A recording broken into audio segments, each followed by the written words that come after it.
Hi, this is Julie at Love's Beginning with a message called You Need Not Judge Any Aspect of an Unreal World. We wish to speak with you today about vulnerability. You can look at vulnerability in two ways for the purposes of this conversation.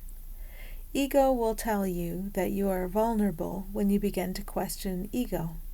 So there is the perception of vulnerability as a danger that ego tries to sell you. Then there is an opening up to spirit, a sharing of all the feelings and the thoughts you experience with spirit. You can't get to that openness without dropping the defense of egoic identity. So there is that beneficial vulnerability of opening up the protective shell to allow spirit in. Spirit does dissolve the shell, but spirit also shows you how you never needed it. So this openness is in no way dangerous. It serves you and all to open up the carapace, the layer of protection that ego says protects you from the rest of the world. Note from Julie, I have to admit that I forgot what a carapace is, so I had to go look that up. If you forgot to, it's the hard upper shell of a turtle, crustacean, or arachnid, and something regarded as a protective or defensive covering, according to the Google Dictionary. The path toward happiness is a path of dropping defenses. Everywhere you feel tension, distress, irritation, or physical pain or discomfort, it is a sign of a defensive thought to which you cling because of your belief that it is helpful. Really, these thoughts are your fetters, and you can offer them up to spirit right now.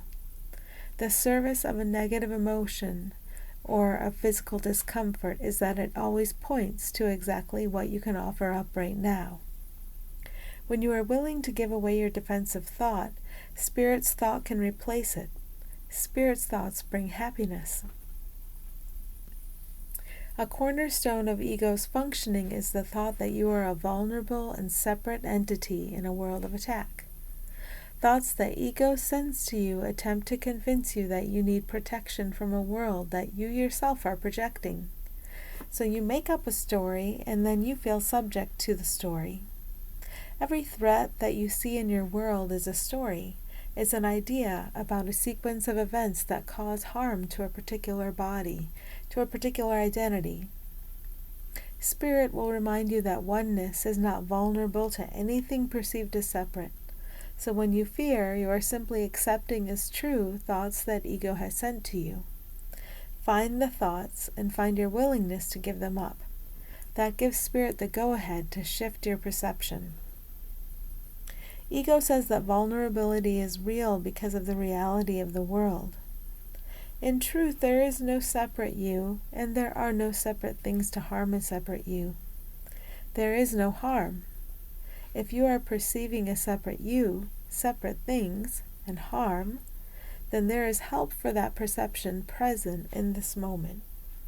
Accepting this ever-present help is your only job now. The separate you that the ego points to as a vulnerable one is a body, and you are not a body. The body can be used as a communication device for spirit, however. Whenever you feel any disquiet, it is because you are blocking communication from spirit.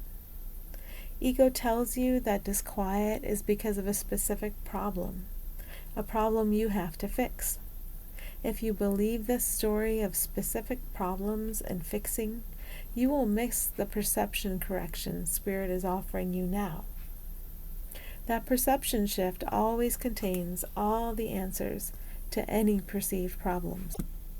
As you put your faith in the perception shift, you become unable to experience problems.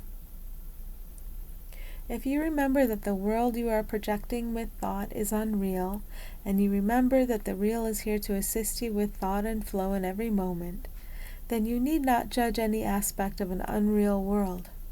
Suffering is always due to projecting, and spirit always opens up a path to shift from the projection of fear into the extension of love. Essential to your happiness is the willingness to extend love. Everything you need to extend love, every thought, every action, every word, is given to you easily when you turn toward your willingness to release the unreal and to recognize the real. The unreal has no true existence, so it cannot be judged or labeled in any way. The distraction of the thoughts of ego, the thoughts that project illusion, that distraction can be swept away if it is what you wish. Waking up is about realizing that you do want the distraction to be washed away, and you do want to be provided with guidance. We thank you for everything you offer up to us, and we celebrate what is here for you as distraction is washed away. Thanks for listening.